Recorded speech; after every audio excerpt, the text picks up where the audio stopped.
জনতা ভৱনৰ কৰ্মচাৰীৰ বাবে নতুন নিয়ম কৰ্মচাৰীৰ বাবে আজিৰে পৰা আৰম্ভ ফেস ৰিকগনিশ্যন এটেন্ডেন্স সিস্টেম কৰ্মচাৰীয়ে নিজৰ মুখ দেখুৱাইহে নিশ্চিত কৰিব লাগিব উপস্থিতি পুৱা 9:45 পূৰ্বে প্ৰৱেশ কৰিব লাগিব কাৰ্যালয় প্ৰস্থানৰ সময় আবেলি 5 বজাত সময়ৰ পূৰ্বে কাৰ্যালয় এৰিলে অথবা কাৰ্যালয়লৈ অহাত পলম হলে লব লাগিব কৰ্তৃপক্ষৰ অনুমোদন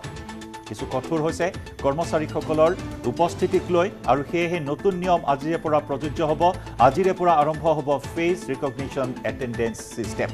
কৰ্মচাৰীয়ে নিজৰ মুখ দেখুৱাই নিশ্চিত কৰিব লাগিব উপস্থিতি সময় পুৱা 9:45 পূৰ্বে প্ৰৱেশ কৰিব লাগিব কাৰ্যালয়ত আৰু প্ৰস্থানৰ সময় হৈছে বিয়লি 5 বজা সময়ৰ পূৰ্বে কাৰ্যালয় এৰিলে অথবা কাৰ্যালয়লৈ অহাত পলম হলে লব লাগিব কৰ্তৃপক্ষৰ অনুমোদন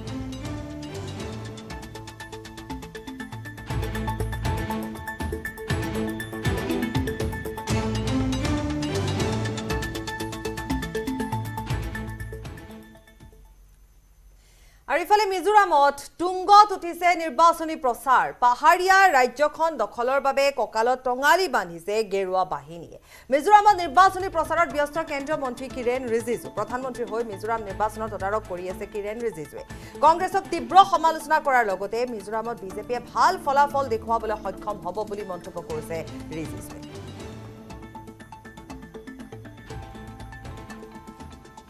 আৰু কিৰেণ ৰিজিজুৰ সৈতে এক আছুতীয়া সাক্ষাৎকাৰ আমাৰ জ্যেষ্ঠ সাংবাদিক বিজু কুমাৰ ডেকাৰ আগবঢ়াম লুচাই পাহাৰত নিৰ্বাচনৰ বতৰ আৰু 7 নৱেম্বৰত যেহেতু 40খন বিধানসভা সমষ্টিৰ নিৰ্বাচন অনুষ্ঠিত হ'ব এই লৈ পেলাই বিজেপিৰ তৰফৰ পৰা কেন্দ্ৰীয় মন্ত্ৰী কিৰেণ ৰিজিজুক বিজেপিৰ মিজোৰামৰ ইনচাৰ্জ হিচাপে দিয়া হৈছে তেওঁ ইতিমধ্যে প্ৰায় এমাহ ডেৰ মাহ ধৰি মিজোৰামত বাহৰ পাতি আছে আৰু বিভিন্ন সমষ্টিত তদাৰক কৰি আছে আৰু ক'ত কোন হেভিৱেট কেম্পেইনাৰে তাত কেম্পেইন কৰি তেওঁলোকৰ প্ৰাৰ্থীসকলক জয়ী কৰাব সেই লৈ পেলাই তেওঁ বিশেষ ষ্ট্ৰেটেজি বনাই ইয়াতে বাহৰ পাতি আছে তেওঁৰ পৰা আমি পোনপটীয়াকৈ জানিব বিচাৰিম क्या चल रहा है सर कितना कॉन्स्टिट्यूएंसी में जीतने का आशा है देखिए आशा लेकर के तो हम लोग चल रहा है कोई भी राजनीतिक दल जब चुनाव लड़ता है तो जीतने के लिए लड़ता है और सरकार में आकर के लोगों का सेवा करने के लिए ही हम लोग चुनाव में उतरते हैं लेकिन परिस्थिति ऐसा है मिजोरम में हम पूरा कैंडिडेट नहीं दे पाया और कुछ हद तक कांग्रेस पार्टी और ये जो कम्युनिस्ट वाले हैं इनका एक गैंग है इन्होंने अनाप शनाप यहाँ लोगों का दिमाग में जहर फैला के रखा हुआ है कि बीजेपी ईसाई जो क्रिश्चियन है इनका खिलाफ है आदिवासियों का खिलाफ है इस तरह का तो उसको सफाई करने में टाइम लग रहा है मुझे लगता है कि हम लोग इस चुनाव के बाद मजबूत से उभर के आएंगे और अगले चुनाव तक हम मिजोरम का मुख्य दल बनकर के उभर सकते हैं यहाँ के लोग देखिए आदिवासी जो होते हैं वो थोड़ा भोला होता है सीधा होता है और उसको आसानी से घुमाया जाता है उनके सोच विचार को गलत मैसेज फैला करके अब कांग्रेस पार्टी को बीजेपी के बारे में और कुछ कहने के लिए है नहीं काम के क्षेत्र में हमको मुकाबला नहीं कर सकते हैं और जो सरकारी तंत्र को किस तरीके से चलाना है भ्रष्टाचार का खिलाफ कैसे काम करना है वो हम लोग जानता है हम लोग क्लीन गवर्नमेंट चलाता है 9 साल पार हो गए एक मंत्री को 1 रुपया का करप्शन चार्ज नहीं लगा ऐसा सरकार पृथ्वी में नहीं मिलेगा सिर्फ भारत में नहीं कि 9 साल पार हो गया किसी मंत्री का खिलाफ एक आरोप नहीं लगा पाया इस तरह का हमारा सरकार चल रही है कांग्रेस का क्या होगा सर मिजोरम में कांग्रेस का कुछ नहीं होगा क्योंकि उसका नेता ही बुद्धिहीन है कांग्रेस पार्टी का जो नेता है एक परिवार से आते हैं अपने आप को राजा समझते हैं भारत का वो विदेश में जा करके भारत के विरोधी ताकतें हैं उनसे तालमेल करके काम करते रहते हैं जब राहुल गांधी अमेरिका जाता है यूरोप जाता है उसका सारा खर्चा उसका बैठक मीटिंग कार्यक्रम पूरा जो इस्लामी फंडामेंटलिस्ट ग्रुप प्रो खालिस्तानी जो एंटी इंडियन फोर्सेस है वो सब अरेंज करते हैं उसका और वो आदमी यहाँ आकर के अपने आप को कांग्रेस का नेता बोलता है ये तो अफसोस की बात है कोई और देश होता उसको क्या हालत होना था हमारा देश के भारतीय लोग ज्यादा अच्छा जरूरत से ज्यादा अच्छा है कि राहुल गांधी जैसे को हम सहन कर रहे हैं। ये जो देश विरोधी इतना खुले हम देख रहे हैं, वो पाकिस्तान का भाषा बोलते हैं, चीन का भाषा बोलते हैं, और उसको हम सहन कर रहे हैं। ऐसा नेता, बहुत अफसोस की बात है कि हमारे देश में दौड़ दौड़ के काम कर रहे हैं, मिजोरम में आकर के उल्टा सीधा बातें करते हैं, फिर बाहर जाकर के बोलते हैं कि कम ट्राइबल, कम पॉपुलेशन है, कम पैसा देना है, जितना आबादी उतना हक, जाति सेंसस करो, पैसा पॉपुलेशन हिसाब से बांटो। फिर ट्राइबल एरिया में आता है और बोलता है कि यहाँ वो ध्यान देंगे। कैसे ध्यान देंगे? ट्राइबल पहाड़ इलाका में तो बहुत कम लोग रहते हैं। तो ये आदमी, कांग्रेस का कुछ होने वाला नहीं है। किसी विदेशी एक पत्रकार ने ठीक ही कहा कि कांग्रेस पार्टी जब तक राहुल को आगे ठेलते रहेंगे उतना ही कांग्रेस का बर्बाद होते रहेगा। तो हमारा उसमें कोई परे नहीं। कांग्रेस बर्बाद हो तो और भी अच्छा है देश के लिए, लेकिन हमारा आउटलुक वो नहीं है। हमारा आउटलुक ये कि हमारा पार्टी किस तरीके से मजबूत से देश सेवा में काम करे और अच्छा सीट जीतने के लिए जनता का आशीर्वाद कैसे प्राप्त करते रहेंगे, वो हमारा प्राथमिकता है। सर, मिजोरम में कैंपेन के लिए प्राइम मिनिस्टर साहब आएगा क्या? प्राइम मिनिस्टर साहब आने का जरूरत नहीं, क्योंकि हम यहाँ का इंचार्ज है, अभी पार्टी का इलेक्शन इंचार्ज है। हमने पूरा तय किया है कि हम सीमित कम सीटों में हम लड़ रहे हैं। उसके लिए जो पर्याप्त कैंपेन करने का हम सब कर रहे हैं, और प्रधानमंत्री का आवश्यकता होगा तो बुलाएंगे। लेकिन अभी जो हमारा कैंपेन है, प्रधानमंत्री जी का प्रतिनिधि मैं कर रहा हूँ। मैं आज ट्राइबल समाज का सीनियर मिनिस्टर हूँ, कैबिनेट मिनिस्टर हूँ। मैं जो बोलता हूँ मोदी जी के तरफ से ही तो मैं बोलता हूँ। कांग्रेस लोग क्रिटिसाइज कर रहा है प्राइम मिनिस्टर नहीं आया क्योंकि मणिपुर में नहीं आया, इसलिए मिजोरम में कांग्रेस का तो जो अपना वजूद नहीं है, तो इसलिए वो पीएम मोदी को कोसने के लिए हर चीज वो कोशिश करते हैं। तो उसका जवाब देने का जरूरत नहीं है। हम अपना हिसाब से हम काम करेंगे, और मोदी जी का विचार को लेकर के ही हम जा रहे हैं लोगों के पास।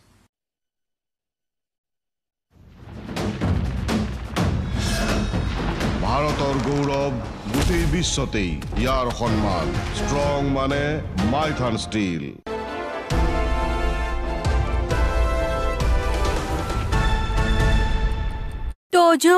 জ্যোতি বৰাৰ আশে পাশে থকা মানুহবোৰ ভাল নহয়, তেওঁ সংগ দুখত পৰিছে। বিজেপিৰ লগত থকাৰ কাৰণে ইমান ডাঙৰ অসমৰ ছুপাৰষ্টাৰ চিনেমা ফ্লপ হৈছে। Akshay Kumar international superstar. মোদী ডাঙৰীয়াৰ ইণ্টাৰভিউ লোৱাৰ কাৰণে 4খন hit cinema flop. Kangana Ranaut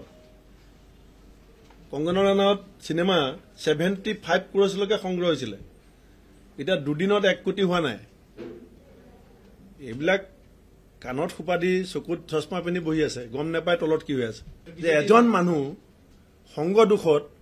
কিমান বিপদত পৰিছে। ওলোটাই AIUDFৰ নেতা কৰিমউদ্দিন বৰভূঞাই মন্তব্য প্ৰকাশ কৰিছে যে চিনেমাক লৈ ৰাজনীতি কৰিব নালাগে। ভূপেন বৰাই এইবোৰ কথা ক'ব নালাগে যতীন বৰাক লৈ। কিহৰ ৰাজনীতি চিনেমাক লৈ? তেওঁ নিজেও হেনো ৰাঘৱ চাবলৈ যাব। এয়া হ'ল কৰিমউদ্দিন বৰভূঞাৰ মন্তব্য। ইফালে আব্দুল ৰছিদ মণ্ডলে কৈছে যতীন বৰা কংগ্ৰেছলৈ আহক, কংগ্ৰেছত আহিলে যতীন বৰাৰ চিনেমা সকলোৱে চাব। যতীন বৰা বিজেপিত আছে কাৰণে যতীন বৰাক মানুহে ভাল নাপায়। যদি যতীন বৰা কংগ্ৰেছলৈ আহে ছুপাৰ ডুপাৰ হিট হ'ব তেতিয়া যতীন বৰাৰ সকলো চিনেমা।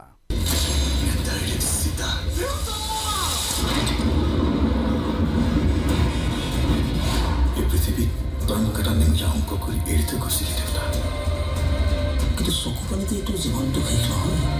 কেতিয়াবা আহিবও আহি ভুমুকি মাৰে জীৱনটো।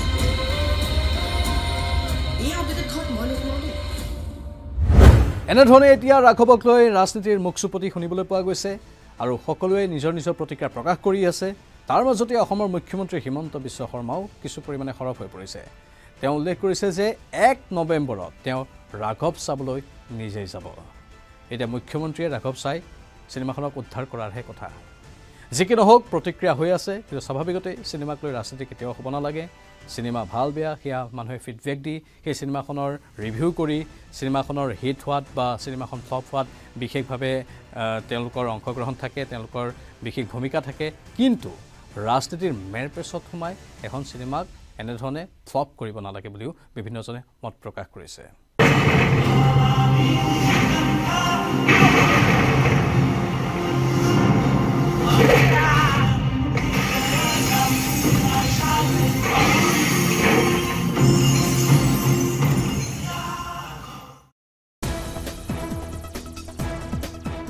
ৰাজীৱ ভৱনত অৰবিন্দ ৰাজখোৱা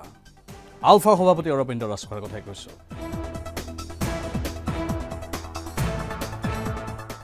আৰু অৰবিন্দ ৰাজখোৱা ৰাজীৱ ভৱনত কিয় আহিল সেইখিনি প্ৰসংগ আনিম बुलंद इरादों के सफर का सरताज हूँ मैं शहर से गांव तक सड़कों का मोहताज हूँ आ रहा हूँ मैं आसाम की सड़कों पर कुमार इंजीनियरिंग का नया ताज हूँ coming soon Kumar engineering we understand your need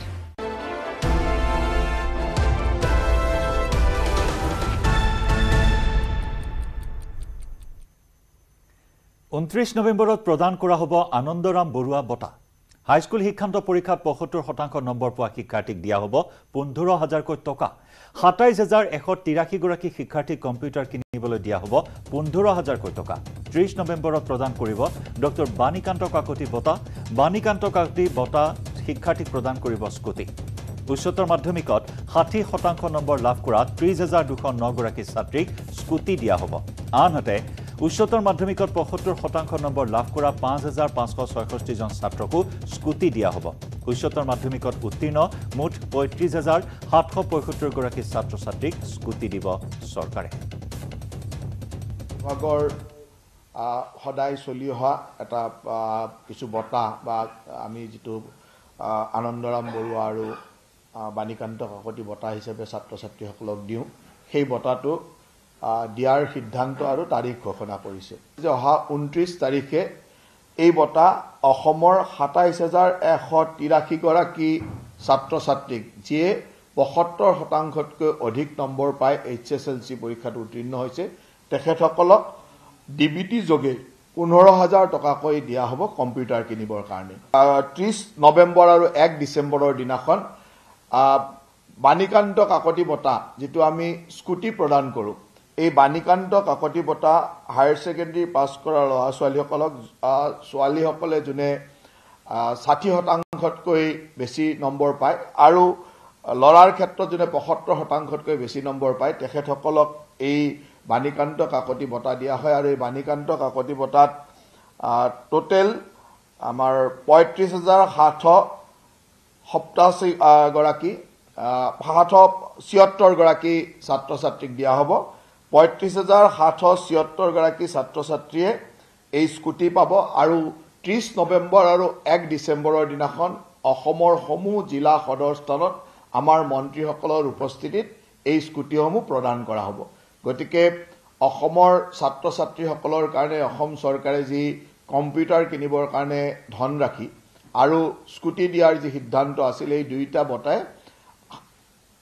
২৯-৩০ November আৰু ১ ডিচেম্বৰত প্ৰদান কৰা হ'ব অহা ৩ তাৰিখ আৰু ৪ তাৰিখে ভূটানৰ ৰজা অসম ভ্ৰমণলৈ আহিব আৰু আমাৰ কাৰণে এইটো এটা গৌৰৱৰ বিষয় এটা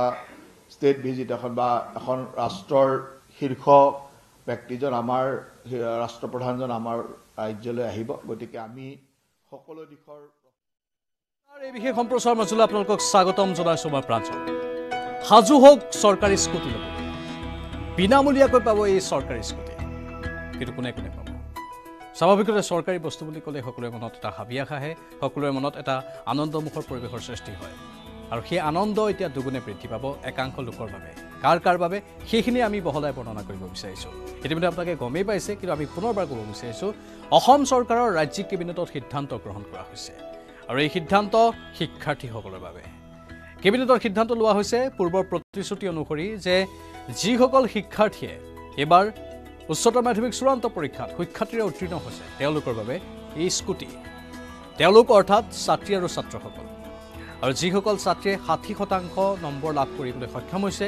বা তাতকৈ বেছি নম্বৰ লাভ কৰিছে তেওঁলোকৰ বাবে এই বিনামূলীয়া স্কুটি আৰু যিসকল ছাত্ৰই এবাৰ উচ্চতৰ মাধ্যমিক চূড়ান্ত পৰীক্ষাত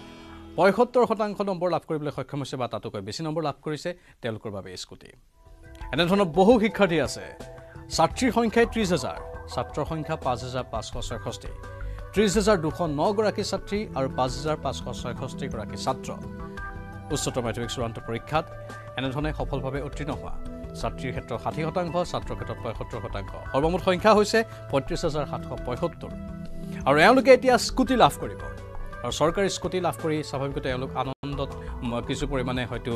বিশেষ এক পৰিৱেশৰ সৃষ্টিও কৰিব কাৰণ ৩০ নৱেম্বৰ 2023 চনত এই ডক্টৰ বাণীকান্ত কাকতি বঁটা স্কুটি ৰূপত আগবঢ়োৱা হ'ব এইসকল শিক্ষাৰ্থীৰ বাবে আৰু লগতে যিসকল হাইস্কুল শিক্ষান্ত পৰীক্ষাৰ্থী তেওঁলোকৰ বাবে যিসকল ছাত্ৰীয়ে ন্যূনতম 60% নম্বৰ লাভ কৰিছে তেওঁলোকৰ বাবে নগদ 15,000 টকা আৰু যিসকল ছাত্ৰই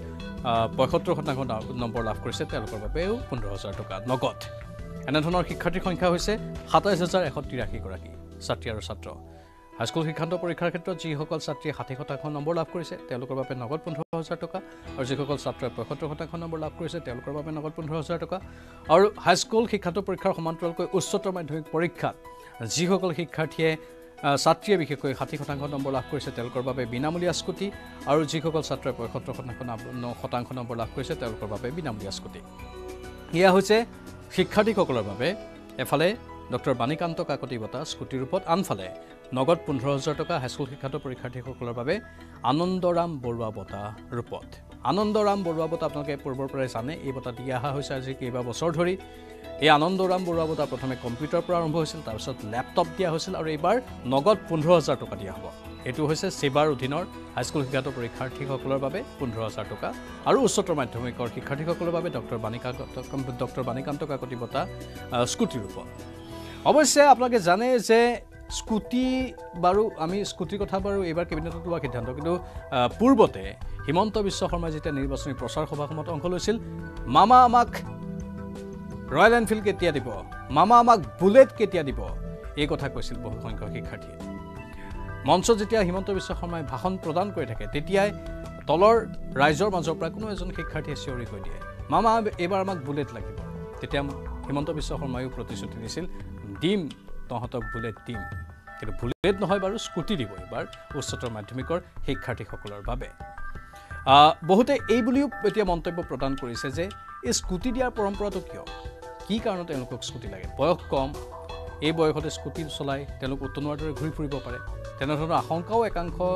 লোকে ব্যক্ত কৰিছে আৰু সেইটো স্বাভাৱিক সমাজত বিভিন্ন কথা যিহেতু থাকিব আৰু তেওঁলোকৰ আশংকাটো একেবাৰে নুই কৰিব নোৱাৰে স্কুটি দিয়াৰ সলনি তেওঁলোকৰ পঢ়াৰ খৰচৰ বাবে বা ভৱিষ্যতৰ বাবে হয়তো তেওঁলোকৰ পিতৃ মাতৃৰ হাতত বা তেওঁলোকৰ বেংক একাউণ্টত টকা জমা দিয়াৰ প্ৰক্ৰিয়া কৰিব লাগিছিল যাতে পঢ়াৰ খৰচ উলিয়াব পাৰে